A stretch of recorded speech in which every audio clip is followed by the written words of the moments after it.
बांधवांनो, जरा कल्पना करा.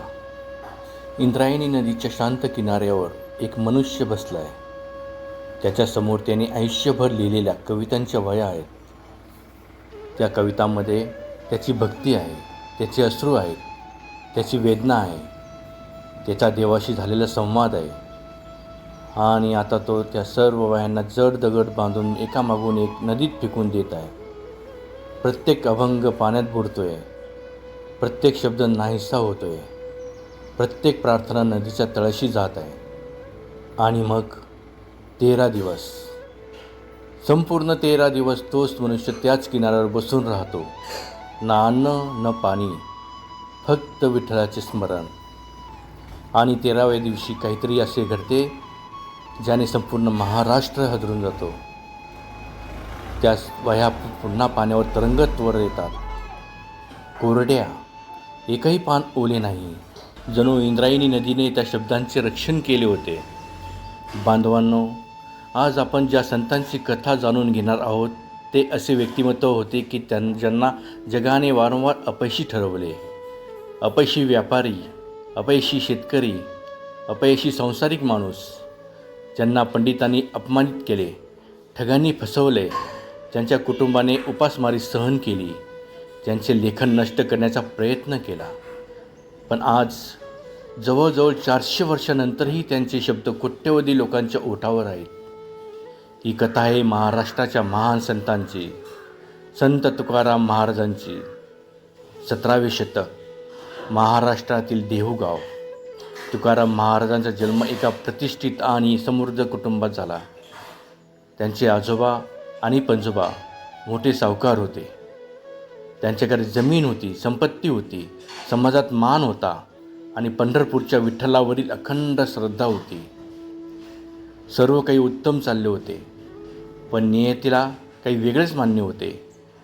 अचानक एका वर्षात त्यांच्या वडिलांचे आणि वहिनीचे निधन झाले. या अपघातानंतर त्यांचा मोठा भाऊ सर्व काही सोडून वनात निघून गेला. घराची जबाबदारी, व्यवसायाची जबाबदारी, कर्जाची जबाबदारी, सगळे ओझे अवघ्या 17 वर्षांच्या तुकारामांच्या खांद्यावर आले. पण तुकारामांचे मन व्यापारात नव्हते, त्यांचे मन विठ्ठलात होते. दुकानात बसले तरी त्यांचे लक्ष भजनात रमायचे. ग्राहक स्वतःच माल घ्यायचे, स्वतःच पैसे ठेवायचे आणि अनेकदा पैसे न देता निघून जायचे. एकदा व्यापारासाठी ते पुण्याला गेले. परत येताना त्यांनी आपल्या जवळचे सर्व पैसे खर्च करून दागिने विकत घेतले. त्यांना ते सोन्याचे असल्याचे सांगण्यात आले होते, पण ते दागिने पितळेचे निघाले. त्यांची फसवणूक झाली होती. दुसऱ्या एका प्रसंगी त्यांच्या पत्नीने मोठ्या कष्टाने उधार पैसे मिळवले, जेणेकरून तुकाराम पुन्हा व्यापार सुरू करू शकतील. पण घरी परतताना त्यांना एक उपाशी ब्राह्मण भेटला आणि तुकारामांनी त्याला संपूर्ण रक्कम दान करून टाकली. एकदा त्यांना शेताची राखण करण्याचे काम मिळाले, पण त्यांनी पाहिले की पक्षी भुकेने पीक खात आहेत. ते म्हणाले, मी यांना हाकलले तर हे उपाशी राहतील, आणि त्यांनी संपूर्ण पीक पक्ष्यांना खाऊ दिले. जगाला हे मूर्खपणा वाटत होते, पण तुकारामांच्या अंतःकरणात सर्व जीवांबद्दल करुणा होती. मग आले सन 1629. महाराष्ट्रावर भयंकर दुष्काळ कोसळला. 2 वर्ष पावसाचा थेंब पडला नाही. शेती उद्ध्वस्त झाली, जनावरे मरू लागली, लोक उपाशी राहू लागले. तुकारामांच्या घरातील अन्नसाठा संपला. त्यांची पहिली पत्नी रखुमाबाई, ज्यांना दमा होता, त्यांचे निधन झाले. त्यांचा मोठा मुलगाही गेला. हा आघात सहन न झाल्याने तुकाराम भामचंद्र डोंगरांच्या दिशेने निघाले. मागे राहिली त्यांची दुसरी पत्नी जिजाबाई आणि 5 मुले. जिजाबाई श्रीमंत घरातील होत्या, पण आता त्यांना इतरांच्या घरी काम करून मुलांचे पोट भरावे लागत होते. त्या दररोज डोंगर चढून तुकारामांना अन्न देण्यासाठी जात असत. एकदा कोणीतरी तुकारामांना ऊसांचा मोठा गठ्ठा दिला, पण ते वाटेत भेटलेल्या मुलांना ऊस वाटत गेले. घरी पोहोचेपर्यंत फक्त एकच ऊस उरला. रागाने जिजाबाईंनी तो ऊस त्यांच्या पाठीवर मारला. ऊस 2 तुकडे झाले. तुकाराम हसले आणि म्हणाले, छान झाले, आता दोघांनाही एक एक तुकडा मिळाला. बांधवांनो, यानंतर घडणाऱ्या घटना त्यांच्या आयुष्याला कायमचे बदलून टाकणाऱ्या होत्या. भामचंद्र डोंगरावरील एका गुहेत ध्यान करत असताना त्यांना 2 दिव्य स्वप्ने पडली. पहिल्या स्वप्नात संत नामदेव महाराज प्रकट झाले. त्यांनी सांगितले की मागील जन्मात तुकारामांनी 1 अब्ज अभंग लिहिण्याचा संकल्प केला होता, पण तो अपूर्ण राहिला. आता तो पूर्ण करण्याची वेळ आली आहे. दुसऱ्या स्वप्नात बाबाजी चैतन्य प्रकट झाले. त्यांनी त्यांच्या मस्तकावर हात ठेवून मंत्र दिला, रामकृष्ण हरी, रामकृष्ण हरी. त्या दिवसानंतर तुकाराम बदलले. गुहेतून बाहेर पडल्यावर ते झाडांना नमस्कार करू लागले, नद्यांना वंदन करू लागले, दगडांनाही प्रणाम करू लागले.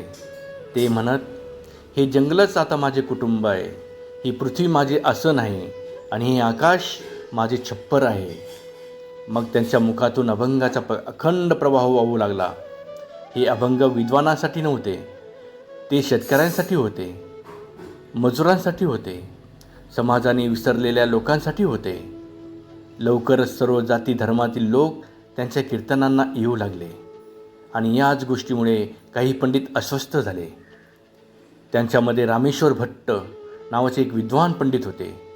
त्यांचा दावा होता की तुकाराम शूद्र आहेत, त्यांना धार्मिक साहित्य लिहिण्याचा अधिकार नाही.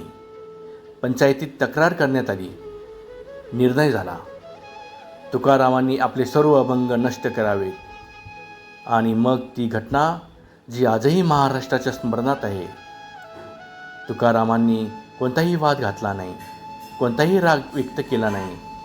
त्यांनी स्वतःच्या हस्तलिखित वह्यांना दगड बांधले आणि इंद्रायणी नदीत फेकून दिले.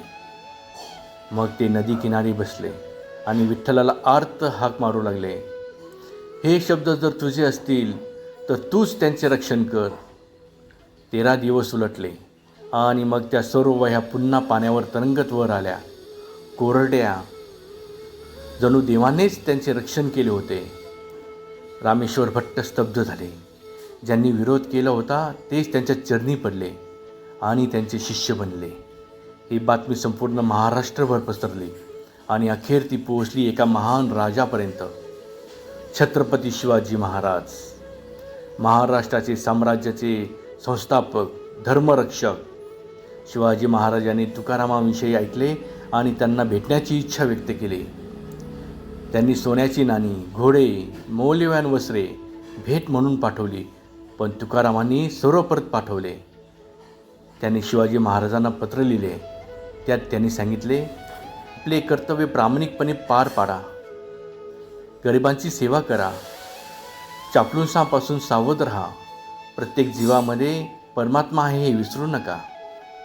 विचार करा बांधवांनो, एक गरीब संत त्या काळातील सर्व सामर्थ्यशाली राजाला जीवनाचे तत्त्वज्ञान शिकवत होता. या कथेत आणखी एक तेजस्वी व्यक्तिमत्व आहे, संत बहिणाबाई. ब्राह्मण कुटुंबातील विद्वान, बुद्धिमान. लहान वयात त्यांचा विवाह एका वयस्क पंडिताशी झाला. त्यांच्या आयुष्याभोवती शास्त्रे होती, पण त्या शास्त्रांनी त्यांना सांगितले होते की स्त्रिया थेट ईश्वरप्राप्ती करू शकत नाही. एका दिवशी त्यांना तुकाराम महाराजांचे दर्शन झाले आणि त्यांचे जीवन बदलले. त्या अभंग लिहू लागल्या. त्यांनी तुकारामांना गुरु मानले. सुरुवातीला त्यांच्या पतीने विरोध केला, पण नंतर त्यांच्या परिवर्तन झाले आणि अखेर संपूर्ण कुटुंब देहूला आले तुकारामांच्या चरणी बसण्यासाठी. आता संत तुकारामांच्या पृथ्वीवरील प्रवासाचा शेवट जवळ आला होता. मार्च 1650. एक साधी सकाळ. तुकारामांनी जिजाबाईंना सांगितले, मी वैकुंठला जात आहे. त्यांना वाटले ते विनोद करतायत, पण तुकाराम गंभीर होते. त्यांनी आपल्या सहकाऱ्यांना आलिंगन दिले आणि म्हणाले, आता या जगात तुक्याच्या फक्त गोष्टी राहतील आणि त्यानंतर ते अदृश्य झाले. भक्तांचा विश्वास आहे की दिव्य रथ त्यांना घेण्यासाठी स्वर्गातून आला.